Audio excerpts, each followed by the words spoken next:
Olá pessoal, tudo bem? Estou aqui gravando esse vídeo porque recebi um convite da Adriel, uma brasileira que está morando em Portola Valley, que é perto de São Francisco. Ela me convidou para poder estar compartilhando com vocês o versículo que eu mais gosto. Esse é um desafio que está rolando aí pela internet, que inclusive eu acho legal porque tem tantas coisas que a gente acaba vendo, tantas desgraças, tantas fotos aí só com pessoas bebendo, pessoas se acidentando, um falando mal do outro. E isso aí é uma mensagem boa que vem da Bíblia para vocês. Então espero que vocês gostem e entendam. Na verdade, meu versículo favorito é um que está em 1 Coríntios 13, que fala sobre o amor, que inclusive a Adriele falou. Então não vou compartilhar com vocês esse.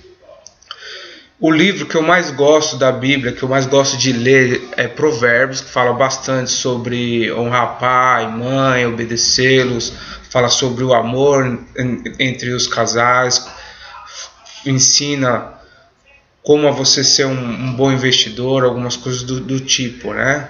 Até na parte financeira, essas coisas.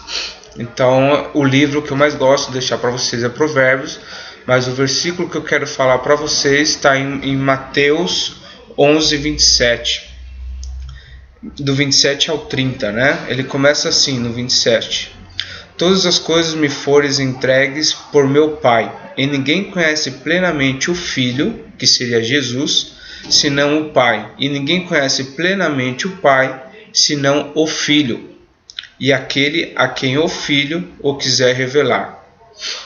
No 28, vinde a mim todos os que estáis cansados e oprimidos, e eu vos aliviarei. O 29, tomai sobre vós o meu jugo e aprendei de mim, no caso de Jesus falando, tá? Que sou manso e humilde de coração, e achareis descanso para as vossas almas, porque o meu jugo é suave e o meu fardo é leve. Bom, primeiro a gente vê aqui que Jesus está falando que todas as coisas foram entregues a Ele pelo Pai, né? E ninguém conhece plenamente Jesus senão Deus, e nem conhece Deus plenamente senão Jesus, e aquele que Jesus quiser revelar. Então aqui a gente tem um grau de intimidade, né? Para você poder conhecer alguém, você tem que ter uma certa intimidade. Não adianta você apenas ouvir falar, não adianta apenas você saber que o seu amigo conhece um Deus e ele é vivo, ou ele é um Deus do meu amigo, alguma coisa do tipo, né? Para você conhecer, não basta apenas você orar quando você tem um problema de saúde, você fala, Deus me ajuda, ou então estou desempregado, Deus me ajuda. Deus é muito mais do que uma varinha, né? Que chega lá e fala, olha, Tom, você me pediu, tá aqui o que você me pediu, né? Ele não é um Aladim, né?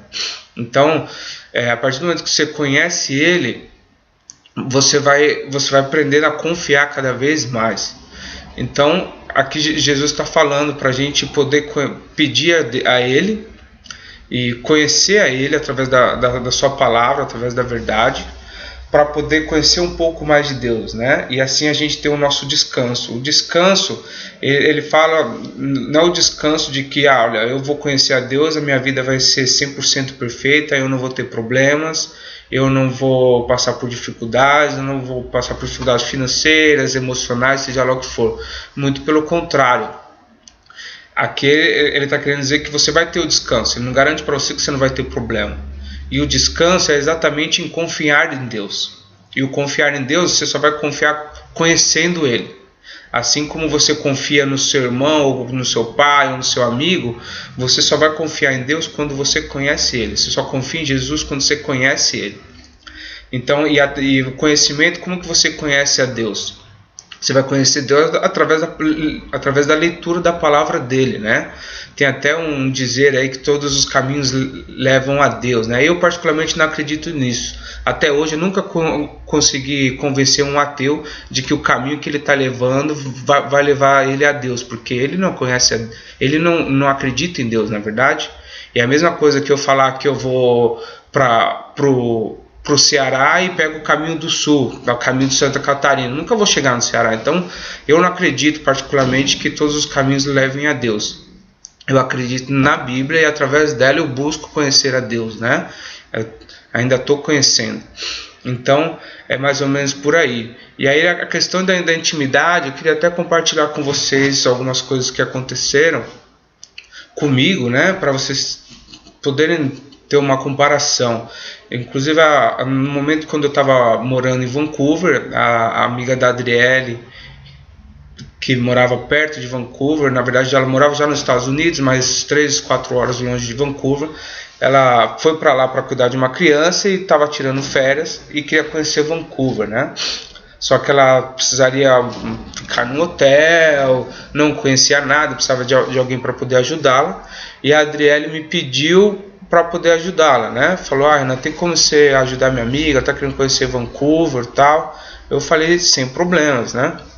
Indiquei para elas alguns lugares e depois depois de umas 2-3 horas de conversa, eu catei e ofereci para ela a minha casa, né? Eu morava em Burnaby, que é próximo do centro de Vancouver, só que eu morava com mais 2 rapazes. Expliquei para ela a minha situação, falei, eu moro com 2 rapazes, tem um quarto e uma sala, você está convidado a vir ficar com a gente, você não vai pagar nada, e você fica no meu quarto e eu fico na sala com os meninos, né? E ela acabou aceitando. E aí você vê a questão.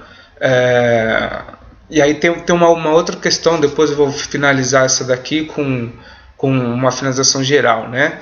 Aí tem a Kátia também. A Kátia é a esposa de um grande amigo meu chamado William. Ela tinha um sonho de viajar para fora para poder aprender inglês. Ela sempre gostou de inglês, fez 7 anos de curso de inglês e queria poder praticar. E aí quando ela ficou sabendo que eu ia para Vancouver, ela catou e brincou, dizendo que ia me visitar, que ia ficar na minha casa.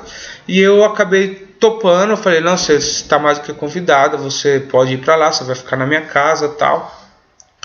E aí eu só combinei com ela, para ela dar uma ajuda de custo, e ela foi.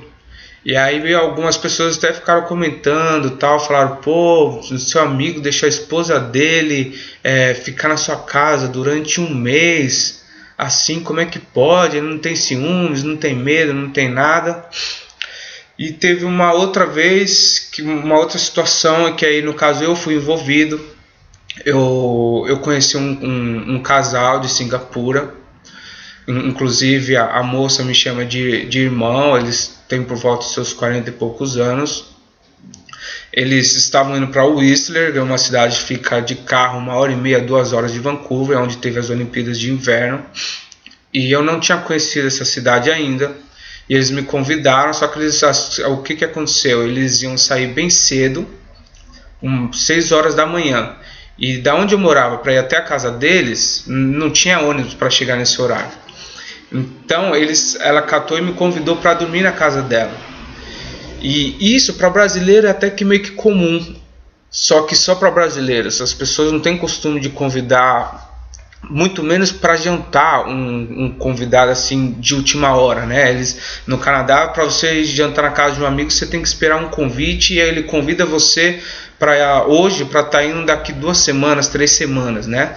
Então eu fiquei meio surpreso, e inclusive para dormir na casa deles, né? Porque eles me conheciam assim, a gente se reunia de quarta-feira para poder estudar a Bíblia, então não tinha tanta intimidade, né? E aí, por que eu compartilhei essas coisas com vocês?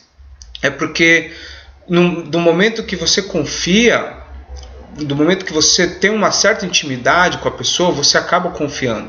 A Rai, ela foi para Vancouver, ela foi para uma casa para ficou 1 semana com 3 rapazes que ela nunca tinha visto na vida. E aí você fala, mas como é que essa menina é louca de ir para morar com um cara que ela nunca viu, que mora com mais 2 rapazes que ela também não conhece. Só que a questão é a seguinte, ela conhecia a Adriele, que por sinal ela me conhecia. A Adriele conhecia do meu histórico, a gente tem uma certa intimidade, até que bacana, até assistir filme de madrugada pelo Skype a gente assistia, porque ela ficava em São Francisco, eu em Vancouver, e às vezes calhava o horário, a gente assistia pregação juntos, dava um monte de risada. Então a Adriele me conhecia, sabia que eu não ia ser um bêbado dando em cima de uma amiga dela, dando uma desculpa de que, desculpa, eu dei em cima de você porque eu estava bêbado, alguma coisa do tipo.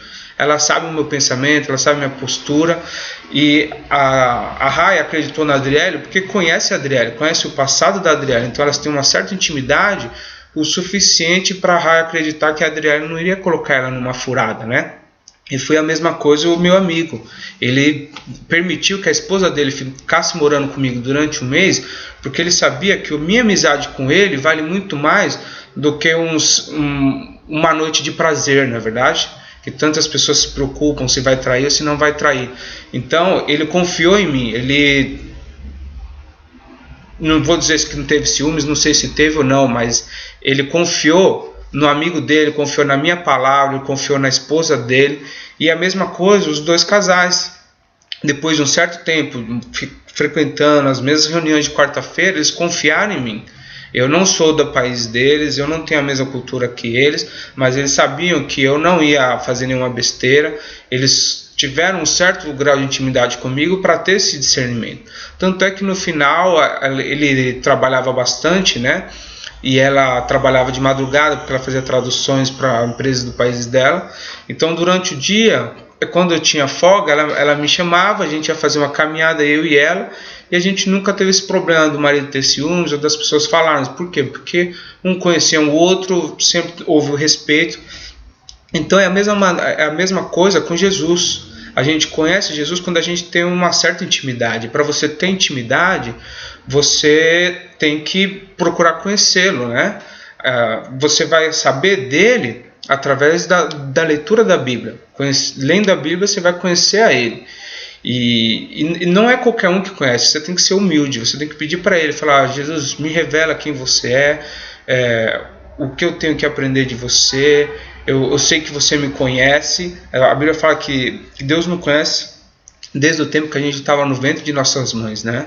Então, Ele sabe do seu passado, Ele sabe quem você é muito mais do que você mesmo sabe quem você é. Então, o que eu quero dizer para vocês é o seguinte: tenha intimidade com Jesus para poder conhecê-lo. E aí, a partir do momento que você conhece Ele, você pode ter esse consolo, você pode ter esse descanso nele.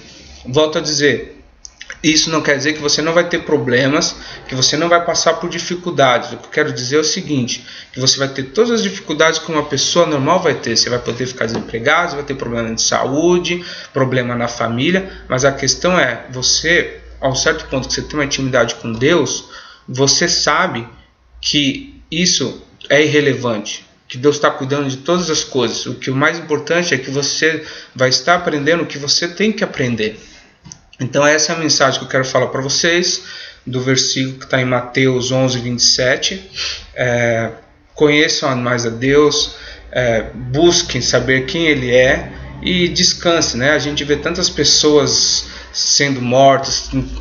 Eu particularmente estou desempregado, né? Então às vezes passo um momento com os meus pais aqui assistindo televisão, você só vê desgraça, você só vê pessoas, uma querendo matar a outra, uma xingando com a outra, uma brigando com a outra só porque cortou a fila, alguma coisa do tipo, tantas violências, né? Tantos problemas financeiros em nossas casas, tantos problemas de família, a esposa que não aguenta mais o marido, ou o marido que não aguenta mais a esposa. Então, com esse intuito eu estou falando para vocês esse versículo, que quando você conhece a Deus e confia nele, tem essa intimidade, você acaba não sofrendo tanto, né? Você não perde o seu sono durante a noite, você descansa, porque você sabe que você é limitado. Eu particularmente, eu sei que eu sou limitado, então até onde eu posso fazer, eu vou fazer, mas a partir desse momento que chegou a minha limitação, quem tem que cuidar é Deus, porque eu confio nele e eu sei que Ele vai fazer isso por mim, né? E para continuar esse desafio, eu quero desafiar alguns amigos, né? Quero desafiar a Daniele Dias, que mora em Santo André, que eu conheci em Vancouver, o Ed e a Betânia, que moram em Vancouver, acabaram de ter uma filha linda, a Poliana Araújo, minha prima, que mora em Belém, a Priscila Castro, que mora no interior de São Paulo, o Ronaldo e a Alessandra, que moram em Londres, lá no Canadá, E a Patrícia Nakamoto, que estava morando em Vancouver, ela é daqui de São Paulo, morou em Vancouver e agora está indo para a África do Sul. Então estou desafiando todos vocês aí, pessoal. Se vocês não cumprirem com esse desafio, vou seguir a regra aí do que o pessoal está fazendo. Vocês terão que me dar uma Bíblia em inglês, e português e espanhol. E para vocês que moram aí no Canadá, além de darem minha Bíblia, vocês vão ter que comprar a passagem para eu poder ir aí buscar, certo? Um abraço para vocês, que Deus abençoe a todos, amém? Aquele abraço. Tchau.